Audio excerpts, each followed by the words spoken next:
Social media has become a part of our daily lives. We wake up, check Facebook on our phones, respond to emails, and tweet about how we don't want to get out of bed, all before we actually do. We live in the smartphone generation, with the whole world at the end of our fingertips.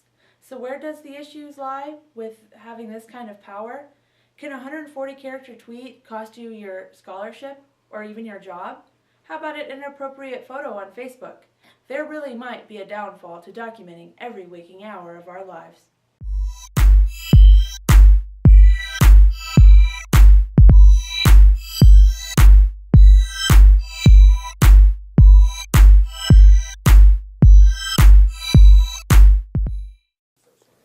Well, the pros are that college students check social media so often that me, from an instructor standpoint, if I'm going to use it, then you're going to get the information right away. It's not like a learning management system where it has to rely on you to log in to get it. You're going to get a force notification of, hey, I just posted this. What is it about? And that will help you from a pro.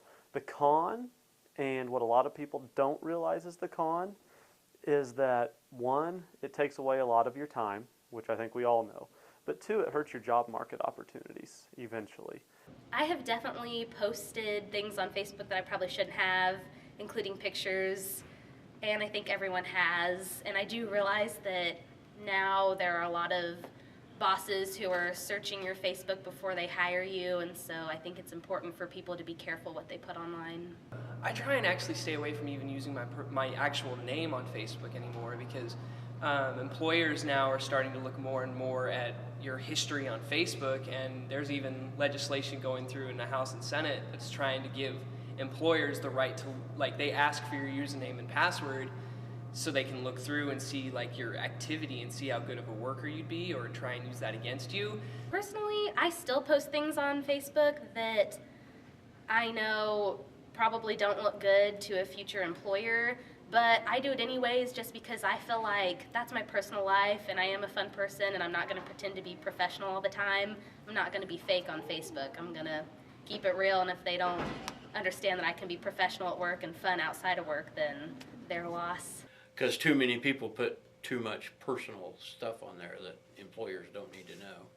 You know, you could have a personal issue and it not affect anything about, you know, your work ethic or, you know, your ability to work, but it could sway an employer's opinion about you. When it gets to the point where you're posting stuff that you're going to regret, it's going to hurt you even more if your job is able to look at that, and it's going to hurt you in the future. I think a lot of times people post a lot of really negative things online, and I think there's a lot of cyberspace bullying and things like that that happen, and it's very disappointing. I feel like there's a reason there's not a dislike button on Facebook. You know, we're trying to stay positive here. That's why there's only a like button, so people need to not be so hateful online. You know, don't hide behind the keyboard and be hateful. Don't say anything online that you can't say to someone's face. The college has every right. We, as instructors of programs, as directors of programs, we can terminate your scholarship for whatever reason. You know, it's legally, it's at the instructor's discretion. Experience is the best teacher. I mean, a lot of them will have to get burned because we can tell them what we want. And we can start teaching in 6th, 7th, 8th grade that this is the long-term effects. But think about it from this perspective. You start teaching sex ed in schools in 6th, 7th, and 8th grade, you still have people get pregnant in high school. So, you know, experience is the best teacher. You're going to have to get burned once or twice before you learn, I think, for a lot of people. Unfortunately, the generation we live in, nobody really wants to heed that advice until they learn for themselves. And that's okay. I'm that same way.